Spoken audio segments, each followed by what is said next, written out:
എഫേസ്യസിലേക്ക് താൻ കാല് കുത്തിയപ്പോൾ തന്നെ എന്തുവാണ് ദൈവം പ്രവർത്തിക്കുവാനായിട്ട് തുടങ്ങി.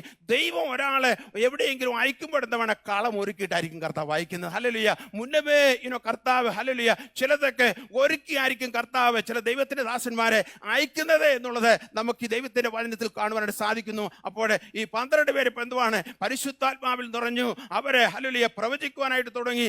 അതുമാത്രമല്ല താഴോട്ട് നമ്മൾ വായിച്ച് വരുമ്പോഴേ നമുക്ക് കാണുവാൻ സാധിക്കുന്നത് അതിന്റെ 8ാമത്തെ വാക്യം, പിന്നെ അവൻ പള്ളിയിൽ ചെന്ന് ദൈവരാജ്യത്തെ കുറിച്ച് സമ്മതിപ്പിച്ചും കൊണ്ട് 3 മാസത്തോളം പ്രാഗൽഭ്യത്തോടെ പ്രസംഗിച്ചു. അവിടെ 3 മാസം കണ്ടിന്യൂസ് എന്തുവാണ് പ്രാഗൽഭ്യത്തോടെ എന്തുവാണ് താന് അവരോട് സംസാരിച്ചുകൊണ്ടിരിക്കുകയാണ്. എന്നാൽ ചിലർ കഠിനപ്പെട്ട് അനുസരിക്കാതെ പുരുഷാരത്തിന് മുമ്പാകെ ഈ മാർഗത്തെ ദുഷിച്ചപ്പോൾ അവരെ വിട്ട് ശിഷ്യന്മാരെ വേർതിരിച്ചു. എന്നിട്ട് അപ്പോൾ ഒരു വഴി ഇവിടെ അടയാണ്. 3 മാസം എന്തുവാണ് ഒരിടത്ത് പ്രാഗൽഭ്യത്തോടെ ദൈവത്തിന് വചനം സംസാരിച്ചുകൊണ്ടിരുന്നപ്പോൾ അവിടെ വാതിൽ അടയുന്നു. എന്നാൽ അവിടെ പെട്ടെന്ന് എന്തുവാണ് ദൈവം എന്തുവാണ് തുറന്നോസിന്റെ പാഠശാല എന്തുവാണ് തനിക്ക് വേണ്ടി തുറക്കപ്പെടും നമുക്ക് കാണാൻ സാധിക്കുന്നു. അങ്ങനെ തുറന്നോസിന്റെ പാഠശാലയിൽ ഏതാണ്ട് 2 വർഷക്കാലം തുടർമാനമായിട്ട് 2 സംവത്സരം എഴുതിയിരിക്കുന്നത് അവിടെ താന് ദൈവവചനം പഠിപ്പിക്കുവാനായിട്ട് തുടങ്ങി. അപ്പോൾ അത് ഹല്ലേലൂയ ആസ്യ മുഴുവൻ എന്തുവാണ് ആളുകളെ ആ ഭാഗങ്ങളിൽ നിന്നെല്ലാം കടന്നു വന്ന്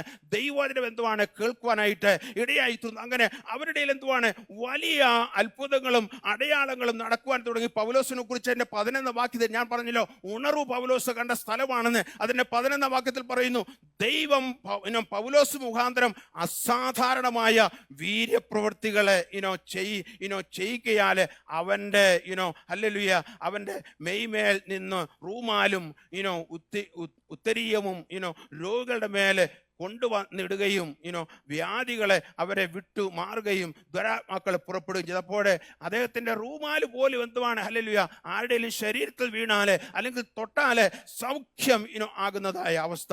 അങ്ങനെ ഒത്തിരി ഉണർവ് കണ്ടതായ ഒരു സ്ഥലമായിരുന്നു എന്ന് നമുക്ക് കാണുവാനായിട്ട് സാധിക്കും. കർത്താവിന്റെ ദാസനെ കർത്താവ് ശക്തമായി അവിടെ ഉപയോഗിക്കുന്നത് നമുക്ക് കാണുവാനായിട്ട് സാധിക്കുന്നുണ്ട്.